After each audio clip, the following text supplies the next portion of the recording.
answer this question. So, and here's how I want it answered, or here's how I'd like you to consider answering it. Is just think to yourself, like, at what age did you know you were different from the people around you? Or at what age did you acquire that, hey, I might be different from you? You know, because I think most entrepreneurs have this trait. And I have known thousands of entrepreneurs, and I ask this question over and over again. And I think the options we gave you are never, you never really thought you were different, up to 8 years old, 8 to about 18 or 14 years old, and then anything over that. So give us the answers. I think, how many people have answered, Mark? Are we pretty close? We just launched. Just launched the poll. So there you go. It's never before 8, 8 to 14, or after 14. So if you're looking at email or doing something else, jump over, answer this. Then we're going to share it with everyone. So again, never before 8, 8 to 14, after 14. Let me know if a few of them answer. And again, this is on your screen, not the question and answer interface. Click on the quick poll. And how many do we have? What 70%. Percentage? 70? We're in. Let's see it. So let's see where this group is and display the results. So first question, so 5% never, which is interesting because, you know, most entrepreneurs that I know have a profound belief that they're different, and they all kind of have a time frame in which they know when they acquired the belief they were different, or at least entrepreneurial personality type. So let's look at the second question. This is an interesting one. When did the desire to keep going forward start for you? Now, I know that this is a weird question, so Mark, go ahead and put up the poll. If you understand it and you know it, answer it. But here, I want to explain it to everyone else. What I mean is this. Most entrepreneurs, and this goes everywhere from, you know, I've studied a lot, and anyone from Enzo Ferrari to Elon Musk to Steve Jobs to Floyd Mayweather, these guys, all the entrepreneurs I just named, have this compelling drive to go forward. When did that start for you? So let's launch the poll. And is it up? Okay, cool. And so when we look at that compelling drive to move forward, what age was it? So was it never? Was it? And Mark, let me know when we're around 70%. So flip over to the screen and we'll share it with you. I want everyone to see. So far, 95% of the entire room here has the belief we're different. When did the desire to keep going forward? Let's go ahead and show the results, Mark.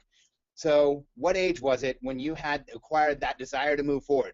So 5% never. Again, this is interesting. 24% before you were 8. 14% 8 to 14, and 57% that spark lit after 14. And these are numbers. These are very similar to what I've seen my entire life. You know, for a lot of people, this is one of the last questions to kick open. All right, last poll, and then we're going to move forward. But I want to show you, you have friends here. There's a community on this webinar. It's not just people watching. When did the desire to make a bigger contribution start for you? And now here's what I mean by bigger contribution before you answer. What I mean is, when did the desire to have a gained advantage, or to go out and do something, or to go out and have something, a bigger outcome, a bigger destination, a bigger goal, a bigger something start for you? Because entrepreneurs that I've worked with, and this goes everywhere from, you know, the startup guys all the way to when I'm flying on a private jet with a billionaire, they all have this innate, like, it's inside them. It's who to make a bigger contribution. Mark, when we're at 70%, let's go ahead and show everyone. And so let's see, is this a community on this call, or on this webinar, or are we all completely different? So check it out, guys. There's so much similarity between all of us. So this one, everyone on this call has the desire to make a bigger contribution. So if you've ever felt like you were alone for any reason, you're not. And for 8% of you, you're the early starters before 8 years old. And that's what I'm seeing a lot of. 8 to 14, usually that's about 10, 20%. After 14, that's the lion's share where this door kicks open. And if you're like me, it's a door that opens and you can't close it. It's just there. It's this desire that keeps pushing you forward, and they kind of all work together. And so, you know, I've worked with entrepreneurs a lot, and I think we're different. And I think that we're different. And I don't want you to think that I'm saying, you know, let's separate things. I'm not. I'm saying let's honor our differences, because I know that the entrepreneurs I've worked with, and, you know, I've had a unique career. I've been around everything from, you know, Fortune 500 CEOs like Thomas Chen and Dave Liniger, and, you know, from really big, important organizations that have tens of thousands of people, to Herbie Hancock and actors and actresses and people out in Hollywood. And when I grew up out there, and I'll tell you, they're all entrepreneurs, and we're all the same. And there's so much more that's the same about us than different. In fact, here's the research I've done. And this is one of the first times we've shared this publicly. And it's about 22 years of research. And here's the way that this works. It doesn't matter what the science says. I want you to think to yourself, how many of the following attributes have made you successful? Do you have that you use to create success or to feel better in the world? Or do you know work for you? Like, let me show you the ones that I found. And I have all of them. I will share with you openly, 100%. So what I found is entrepreneurs have higher sensitivity. Now, let me define this, because I don't want you to think it's just, oh, I'm sensitive and I cry a lot. Not a chance. Because I know UFC fighters that are entrepreneurs and are incredibly sensitive. I was just at Fort Hood a few weeks ago hanging out with some entrepreneurs that happened to be in the special forces, and I had this amazing conversation with this guy about the top ranger competition. And here's a military guy that we would all look at and say, hey, look, he's carrying a gun and he's huge and built and he's got a 30-inch waist and his shoulders look like somebody painted him on him, and we would think he's a meathead. He's not. We had a very incredible conversation about basal metabolic rates and how they're using what they consume during the top ranger competition and comparing their basal metabolic rates to know that they'll be able to survive. Like, that is high sensitivity. So different or unique perspective. Like, how many of you have that perspective where everyone's in a room and there's a challenge or an issue or something that needs to be taken care of and everyone's going in one direction, and you're the person who says, wait, I think there's a way to do this over here that's going to be easier or have less resistance or connect more or make it better, and you're right. That's an entrepreneur. The ability to make those connections, right? It's not just the perspective. We look at it from a different way. We make connections. We see a person and an issue and an opportunity, and it all flows together, and we connect people almost by accident. And some of us don't connect people. There's entrepreneurs today that make connections, but they have issues with people. They have challenges with people. We are evolution. Because today, an entrepreneur who in the past wasn't good with people or couldn't talk to people can sit in an office and create an entire social network around the world of over 1 billion people and wear a hoodie while he's doing it. We make connections. So striving for gained advantage. This starts very young for entrepreneurs. We are always looking to get ahead. And I want to make this very clear. Early in life, getting ahead for some of us looks like getting ahead in lieu of others getting ahead. And I'll tell you, I had that period in my life, and I think a lot of entrepreneurs have a period in their life that they are proud of, but they learned from. And I have that period. But when I started understanding that gained advantage wasn't just gained advantage for me, that when I could do well and help others, that's when things changed. But this striving to get ahead, I always had that. I'm an experiential or experimental learner, and I found that most entrepreneurs are the same way. They believe or felt or actually been present for, and they will add, whatever you give them, they'll use it in what they do. They'll talk about it, they'll think about it, they'll use it, but they don't really 100% trust it until they've seen it.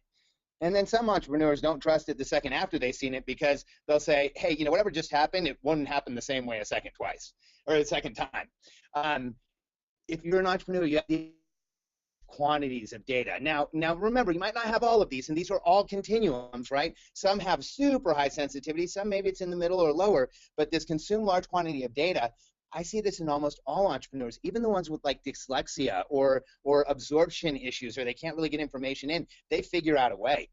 I've been around them, and they listen to audio, or they figured out how to get information in a different way. They know how to consume data. And if you are an entrepreneur, you might find yourself like sitting in a doctor's office and article while somebody sitting next to you has done nothing, because you just have that need to consume data, make connections, create that perspective with your higher sensitivity. Then the next one, this is a big one, and this is one I struggle with. I'll be very candid. I have a high future focus. I am creating in the future. I know there's something bigger in the future. I know there's a bigger contribution to make in the future, and I have a low present focus. Now, I put lower here. I'm saying I have a very low present focus. So what low present focus can sometimes look like is bumping into things, or not really understanding what's going on in a social situation because I was thinking about something else. Like those are those high future focus. But you know what? This is also what allowed Katie and I in 2007 to look at the foreclosure crisis and say, hey, there's a team of people out there called real estate agents that can help fix this. And if we help something to unify around, they will go out and fix this, and you did. The next one is low time space sensitivity. Now, this is what's interesting. I want to go back to this last one, high future focus and lower present. It's high future focus, low focus in the present, unless what's in the present matters. Like right now, I am 100% focused on this webinar and everyone who's listening because it matters. The second I get off of it, I'm going to be back in the future. This low time space sensitivity, I'm so sensitive to how long I've been talking and how long I'm sharing with you right now because it matters. The second I get off, I won't care what time it is anymore. In fact, as a visionary, I have a real tough time putting time limits on things because I just want to create the vision and extend the vision, not the time frame. That's a calendar, not a vision. And then the last attribute, low detail process focus. And here's what I mean by low detail process focus. In most of your life, except for what really, like I can tell you in my life, my closet is perfect, and people make fun of me for it because it always looks like we are having a photographer come over, or it's like a retail store. But for me, that just makes low drag. It makes it easy in the morning, and it doesn't give me that anxiety in the morning. So it's really important to me to have that detail in the closet. Now, in my closet, geez, I just said it's really important to me to be in the closet. Let's edit that out later. But what I meant was it matters. There it matters. But if you came into my office right now, I've got bookshelves with hundreds of books, and I've got stuff in the creative space and detail, organization. That doesn't matter. So I have a question for you. So this is our poll, and I promise this is the last one because we've had a few, but I think you'll all be interested to get the answers to this one. So Mark, let's go ahead and push that poll and launch it, because I want to understand if you have these attributes, and then I'd also like to share kind of what I call the super attributes. So first, I want to know how many of you felt like you had most of these, all of these, some of these, or none of these. And so go ahead and go over and answer. I'm going to wait until about 70% of you or 80% of you answer. So remember, and if you have a question on them, if there's one where you're thinking, I might have that, I don't think I have that, but I'd really like to understand, do you think it's most? And if they're on a continuum, and one of them, like consume large quantities of data, what a lot of us don't understand is that we consume so much more than the person sitting next to us. We just have a blind spot to it. I have the past couple of years of doing this research. So Mark, I think that we're at or above 70% here. Let's go ahead and push the answers. So this is what we're seeing 100% of the time when we talk to our entrepreneurs, especially those people who have connected to us. 71% of you said you have most of these attributes. 13% of you are all. So between the two have most of these attributes. I want you to hear something from me for just a second. The most profound discovery that I've made in creating the new content that we have to teach entrepreneurs is that I'm not alone. I thought I was so much different than everyone else, and then I went out and started meeting incredible entrepreneurs. We joined this group out in Arizona called the Genius Network with Joe Polish, and and he introduced us to amazing people, and what we found was we are like everyone else. So did you push the answers to the poll, Mark, so everyone can see? Is it up there? Okay, let's take them down.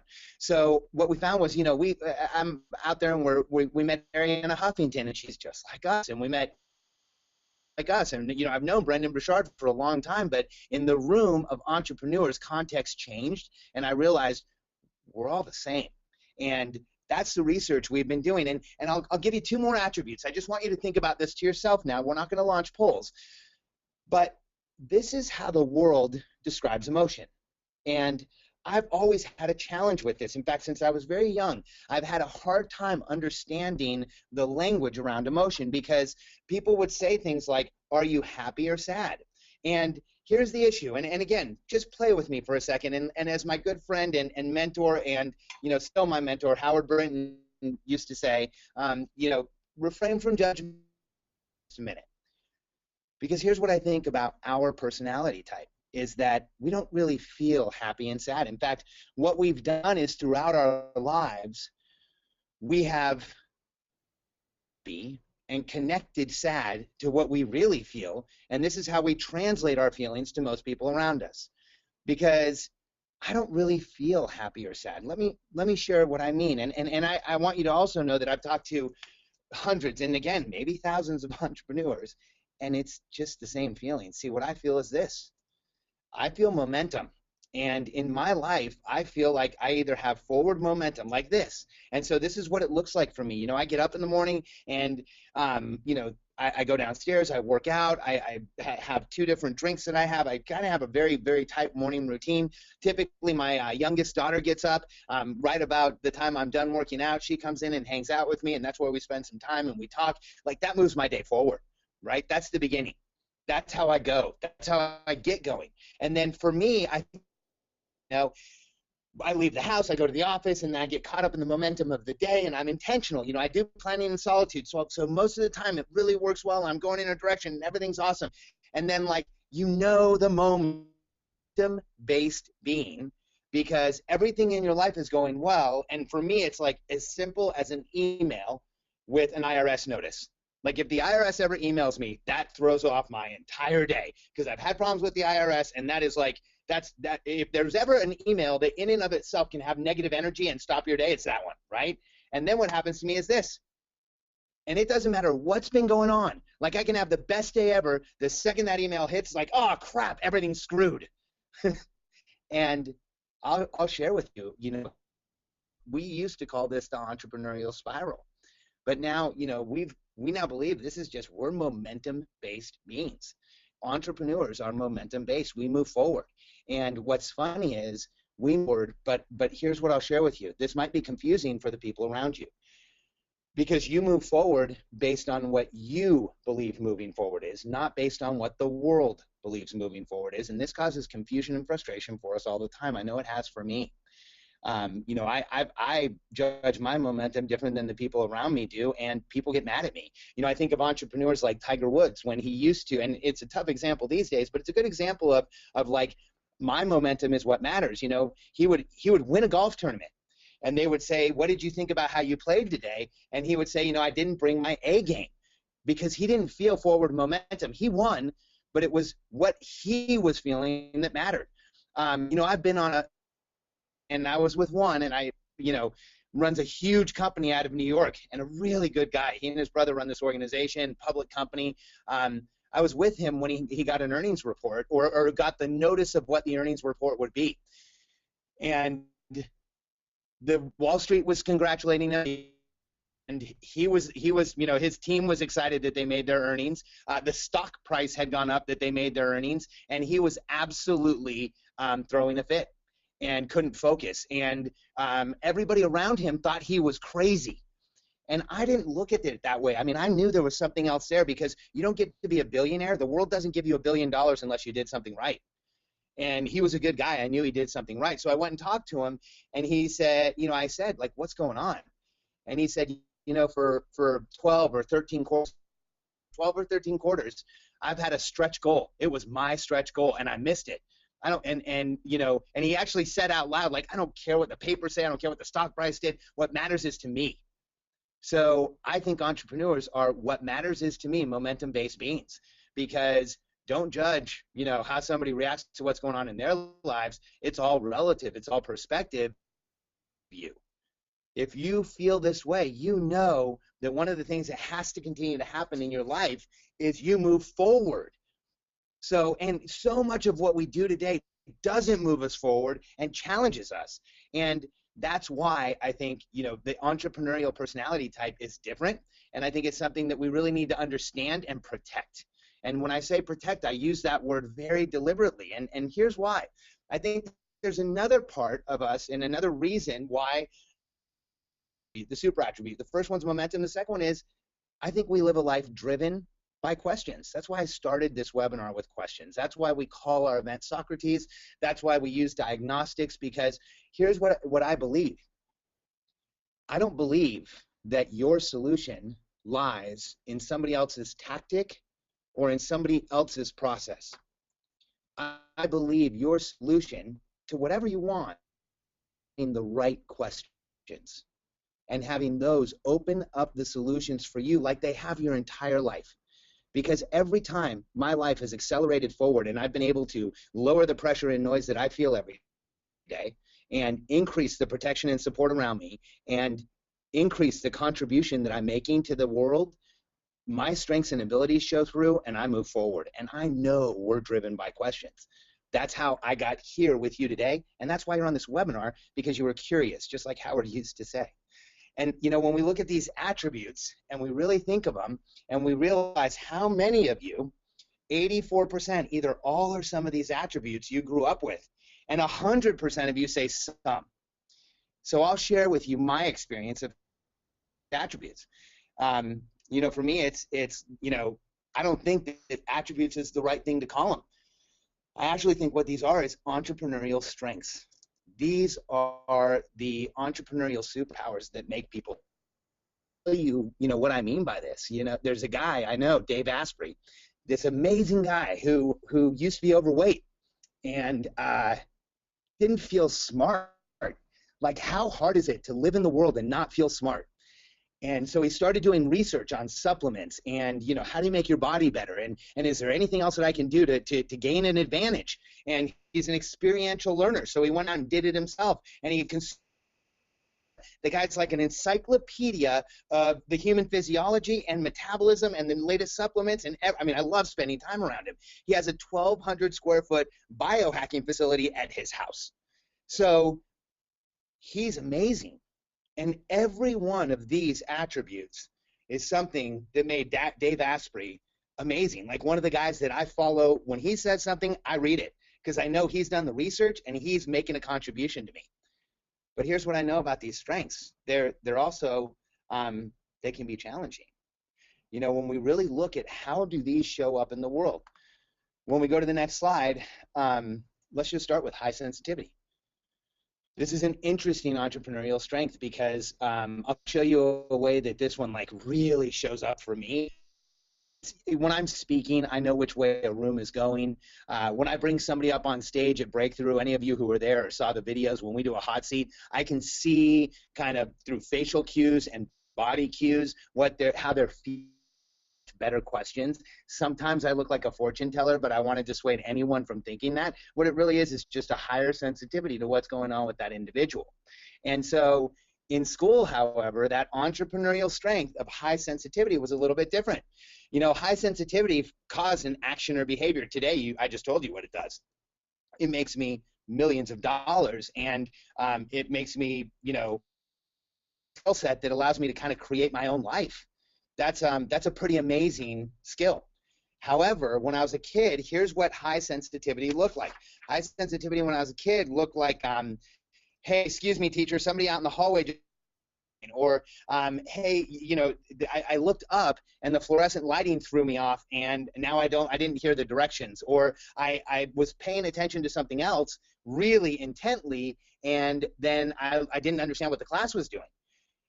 And what would happen is that strength of high sensitivity got negative stimuli. You know, the class would laugh, or the teacher would tell me that, you know, I had done something wrong, or I would get, you know, punished, and really sometimes punished without even really understanding what I did wrong, because I thought it was perfectly okay to point out to the teacher anytime somebody walked by in the hallway. I was that kid. Now, you know what, maybe your sensitivities or strengths didn't show up that high, but how did they show up? When we go back to that list, you know, how did that unique perspective show up for you? If you're driven by questions like I am, did that show up well in class? I mean, I can tell you, you know, I didn't mean to get kicked out of Sunday school. I was just really curious. But here's what happened. Those entrepreneurial strengths kept coming out. And what happened is those action and behaviors kept getting negative stimuli, and I was pretty unaware as a kid. So sometimes I wouldn't know, and I stayed in this little loop, doing a bad thing or doing something that was challenging people, or really, here's what I was doing, was expressing my strengths, and I was getting negative stimuli because I was a kid and I wasn't supposed to be doing that. And then what happened was I became aware.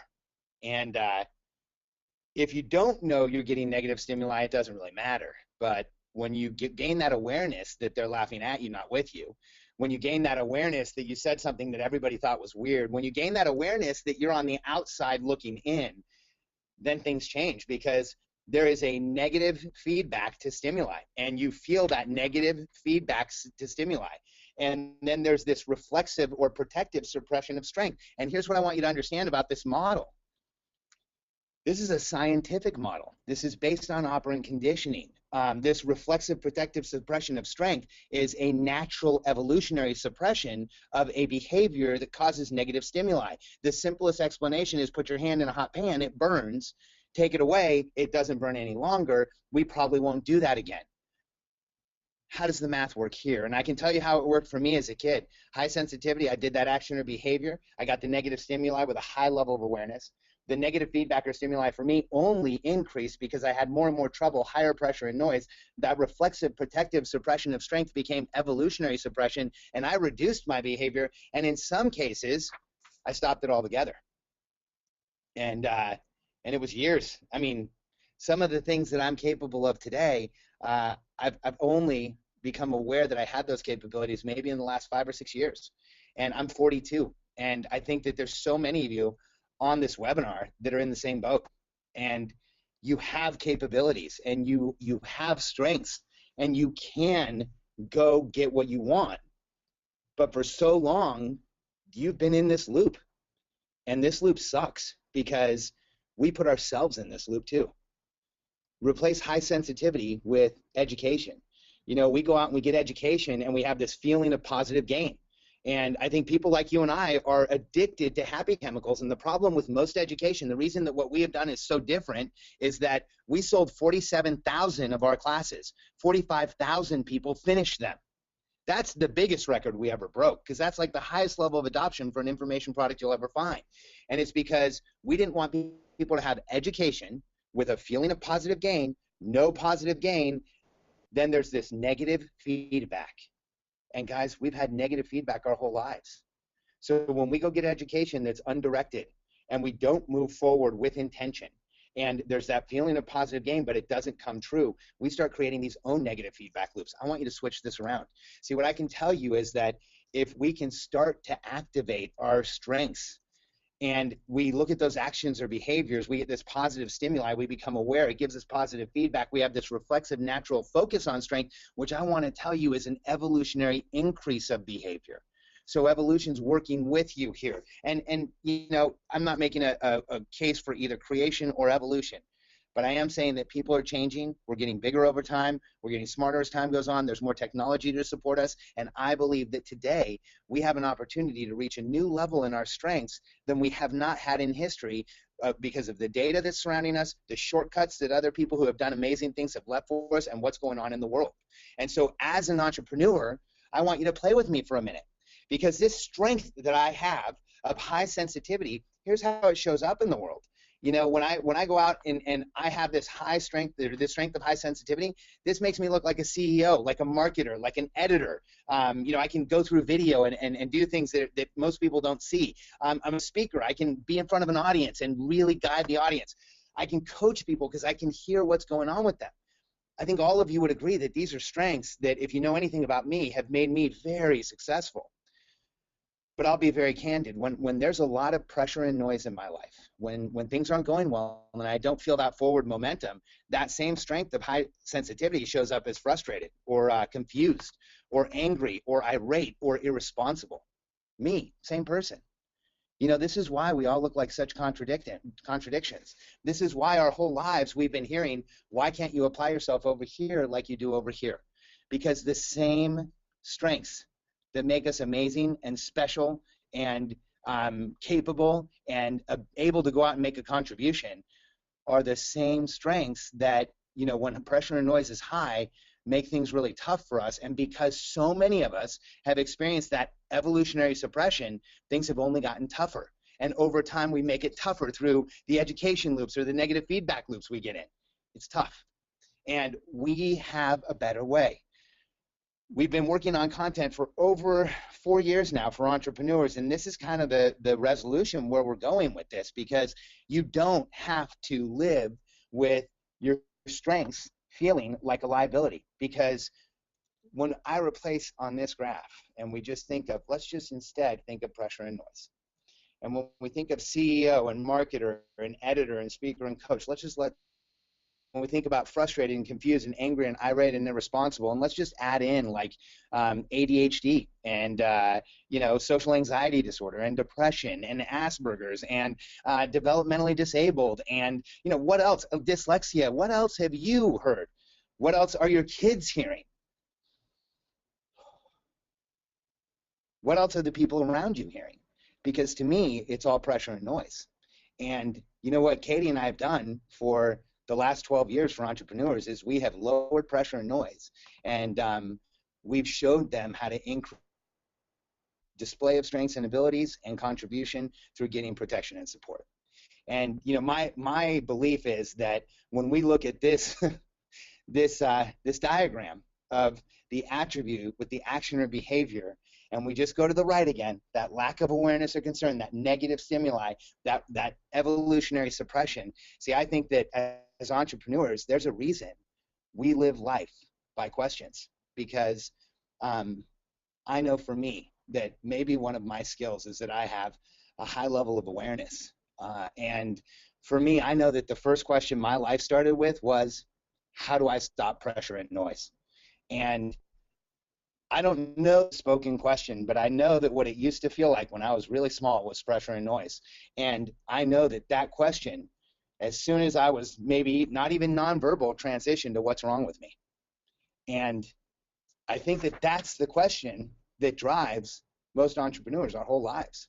And I think that because we're driven by questions is the reason that we are momentum-based beings and why we have to go forward and why we feel like we need to make progress and continue to contribute, and we feel that drive. When science talks about that drive, they say things external. It's extrinsic or intrinsic. I would just tell you that for us, it's just there. It's just there. And when I talk to entrepreneurs and I say, when you're going forward and you're connected and you're in that space where everything's going, what does it feel like? And they say things like it's flow.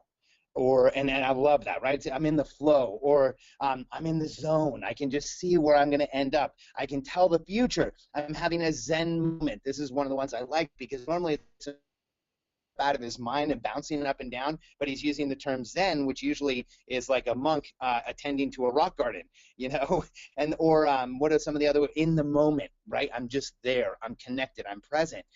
And what it really gets around to is, when we go through these terms, out-of-body experience. And I'm not like Shirley MacLaine saying we're with aliens here. What I'm really saying is we have sometimes we have this experience as entrepreneurs where we're almost watching ourselves drive the success. And what it really comes down to for people like us, for our team, is that going forward makes us feel alive. And I don't need to tell you what going backwards makes us feel, because every one of you know it. You've felt it, you've been there, and just like me, you know exactly what it does to you. And so we've come up with equation success for entrepreneurs. And it is not a 6-minute ab solution, and it's not a 90-day plan.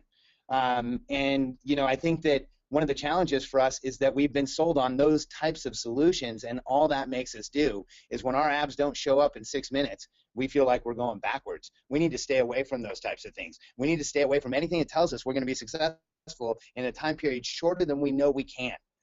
Because for people who want to move forward, for people who continually want momentum, what we really need to do is have a greater plan for our lives. It can't be go use someone else's tactics.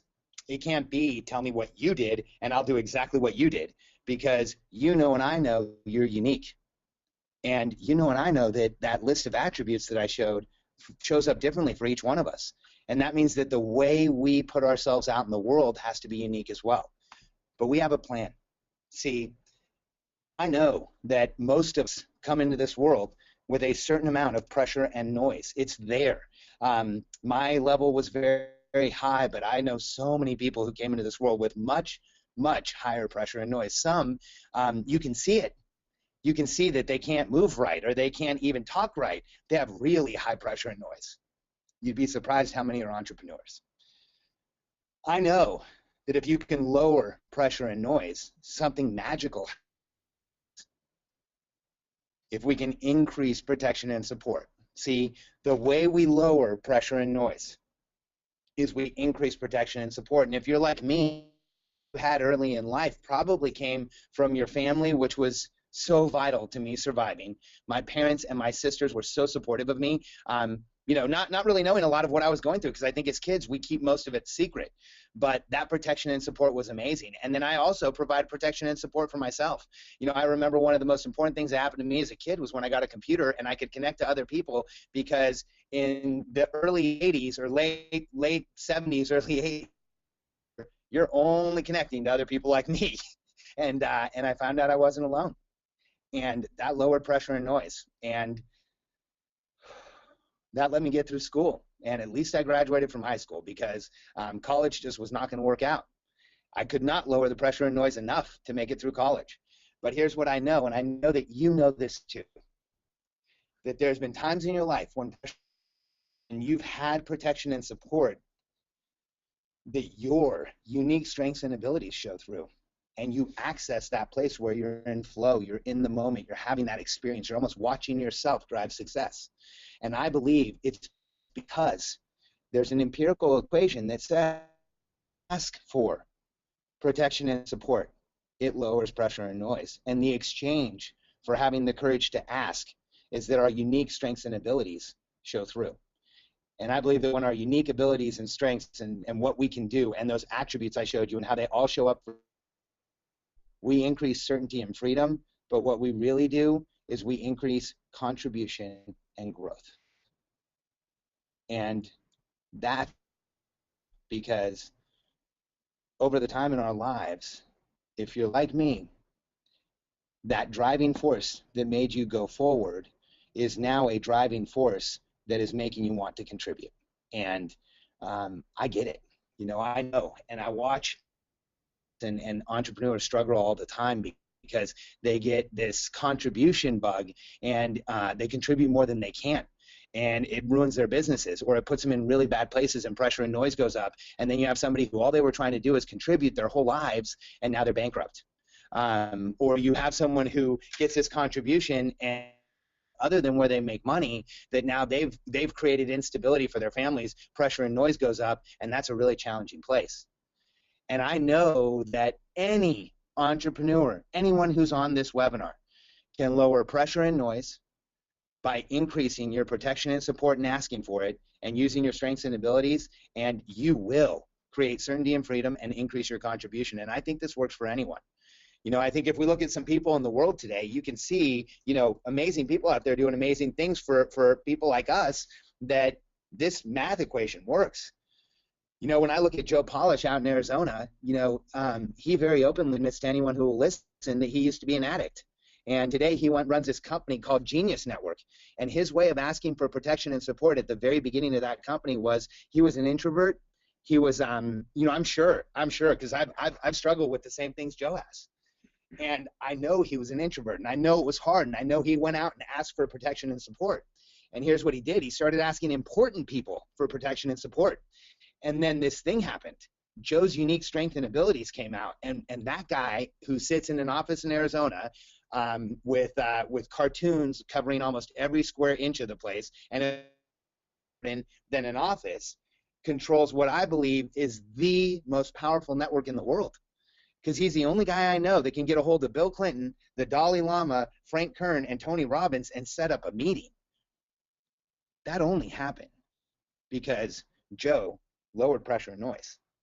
He went into a program that helped him do that. He got it himself. He asked for protection and support. He got help with it.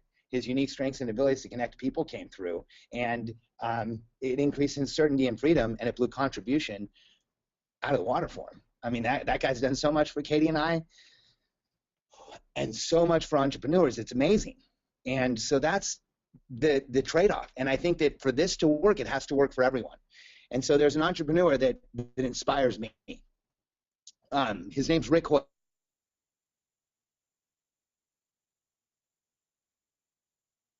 Cord wrapped around his neck. And so he was born spastic and in a fetal position, with his muscles kind of looking, in the wrong place, like people.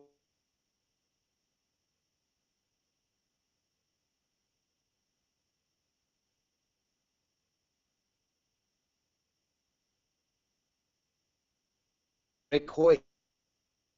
And even though his son was nonverbal and literally couldn't move, couldn't really control his own motions, he put his kid in a stroller and started running. Now, I want you guys all to understand that I think that I get this story because I'm a runner. I know that when you're really angry and frustrated and pressure and noise is high, you can run and it goes down. And that's a way of getting protection and support. But I don't know that Rick Hoyt knew that by putting his son in the wheelchair and running that he was offering protection and support. Because what they did was they started getting into 5Ks and 10Ks, and then they started running marathons. And as a team, they've run, I don't know, 40, 50 marathons, and here's what I see. See, Rick's son has now graduated from college, and he was a throwaway person. And I don't believe there's any such thing as a throwaway person, because in so many ways, I was one. I know that if you lower pressure and noise for anyone and increase protection and support, strengths and abilities come out and contribution goes up. Because Team Hoyt lowered pressure and noise for each other, and they asked for protection and support from a community of runners. And from the first race they were in, they got that support. And Rick's son's strengths and abilities came out, and that increased their contribution. Because when you go on Team Hoyt, and you can look it up, it's spelled H-O-Y-T, go to the testimonials page and read what people say, not about Rick, but about his son. The person that we never would have really looked at as someone who could go out and inspire tens of thousands of people. But people talk about the son and tow in a raft, then run in a wheelchair, and then put on the front of a bike and ride through a triathlon. Tens of thousands, maybe millions of people were inspired by the sun. To me, that says any entrepreneur can lower pressure and noise through increased protection and support. Your unique strengths and abilities will come out, and you will have contribution. And to me, that's the equation that we should all run our businesses by. Lower pressure and noise, increase protection and support, grow your strengths and abilities, and increase contribution and growth. And the rest of the world will tell you, you need to change. I won't.